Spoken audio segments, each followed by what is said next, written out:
নমস্কার। আমি Rayesh Chatterjee, KP Vedic astrologer and reiki master teacher. আজকে যে বিষয়টা আপনাদের সাথে আমি শেয়ার করব সেটা হচ্ছে, ধরুন, দশা এবং অন্তর্দশা অ্যাকচুয়ালি কি, এবং দশা এবং অন্তর্দশা থেকে আমরা কি জানতে পারি।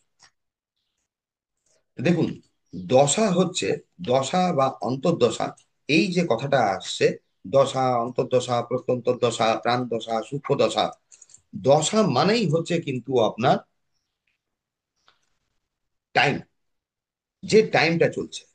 এবারে ধরুন, কেউ বলছেন রাহুর দশা চলছে, কেউ বলছে বুধের দশা চলছে, বা শনির দশা চলছে। দশার টাইম পিরিয়ডটা হয়ে থাকে কিন্তু লম্বা, বড় বড় টাইম পিরিয়ড হয়ে থাকে। অন্তর্দশার যে টাইম পিরিয়ডটা থাকে, অন্তর্দশার টাইম পিরিয়ডটা হয়ে থাকে আপনার স্মল, ছোট। নিউমোলজিতে, বৈদিক নিউমোলজিতে অ্যাকচুয়ালি অন্তর্দশার টাইমিংটা ধরা হয়ে থাকে 1 বছর করে। প্রত্যেকটা প্ল্যানেট এখানে 1 বছর করে আপনার আসে। আমাদের বৈদিক অ্যাস্ট্রোলজি বলুন বা কৃষ্ণমূর্তি পদ্ধতির অ্যাস্ট্রোলজি বলুন, অ্যাস্ট্রোলজির ক্ষেত্রে টোটাল একটা মানুষের টোটাল লাইফের স্প্যান ধরা হয় এখানে গ্রহের দশা অনুসারে 120 বছর। 120 বছর ধরা হয়ে থাকে। ঠিক বৈদিক নিউমোলজির ক্ষেত্রে একটা লাইফের মানুষের যে গ্রহের দশাটা চলছে তার টাইম স্প্যানটা ধরা হয়ে থাকে কিন্তু আপনার 45 ইয়ার্স। 45 বছরে টোটাল এই দশাটা কিন্তু আপনার পরিবর্তন হয়ে যায়। মানে ধরুন, কারোর 1 নম্বরের দশা শুরু হলো, এবারে 1 2 3 4 5 6 7 8 করে 9 নম্বরের যখন আপনার কমপ্লিট হয়ে যাচ্ছে, পুনরায় ওই ব্যক্তির জীবনে কিন্তু মানে রবির দশা আবার শুরু হবে।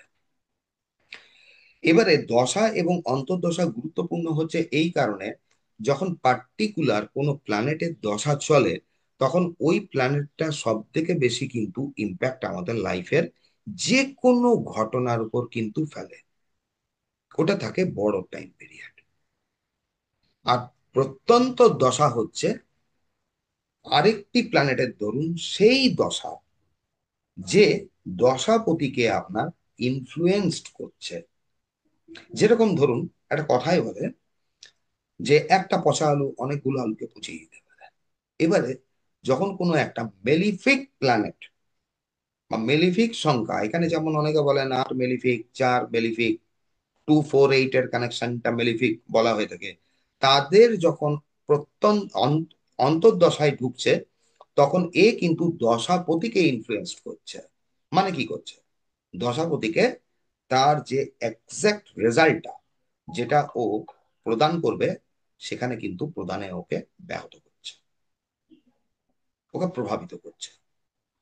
তাহলে দুটোর কম্বিনেশন দিয়ে একটা মানুষের লাইফের কি ঘটনা ঘটতে পারে সেটা আমরা যেরকম জানতে পারি, ঠিক একইভাবে একটা শুভ প্ল্যানেট যদি আরেকটা শুভ প্ল্যানেট, মানে এখানে দেখুন, বৈদিক নিউমোলজির ক্ষেত্রেও কিন্তু শুভ প্ল্যানেট এবং অশুভ প্ল্যানেট বলে কিন্তু ধরা হয়।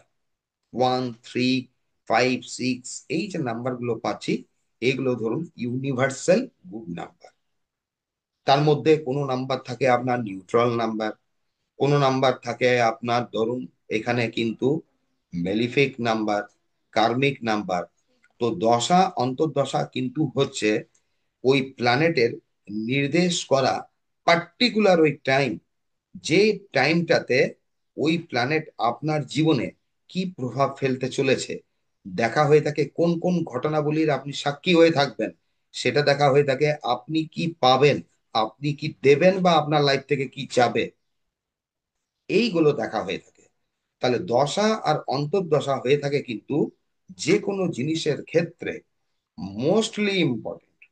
যখন ধরুন কারোর প্রজেন্সি রিলেটেডে কোনো কিছু প্রেডিকশন করা হয়, তখন ঠিক এই চার্ট থেকে দেখা হয় যে তার জীবনের ক্ষেত্রে প্রজেন্সি প্রমিস কিনা। যদি প্রমিস না হয়ে থাকে, ধরুন যদি প্রমিস হয়ে থাকে, তাহলে সেটা জীবনের কোন সময়ে ঘটতে পারে সেই সময়টাকে কিন্তু নির্ধারণ করে।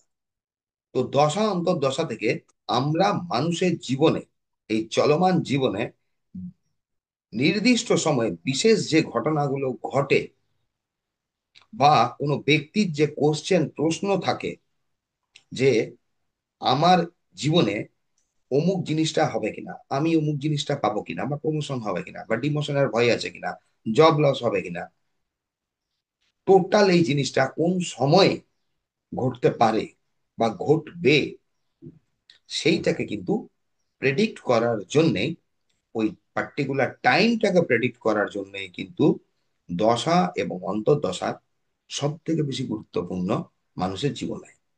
সেটা আপনি নিউরোলজি দিয়েই বলুন, কি আপনি অ্যাস্ট্রোলজির ক্ষেত্রেই বলুন। তো যাই হোক, আজকে এই পর্যন্ত রাখলাম। নেক্সট ভিডিওতে আবার আপনাদের সাথে আমার দেখা হবে। Thank you.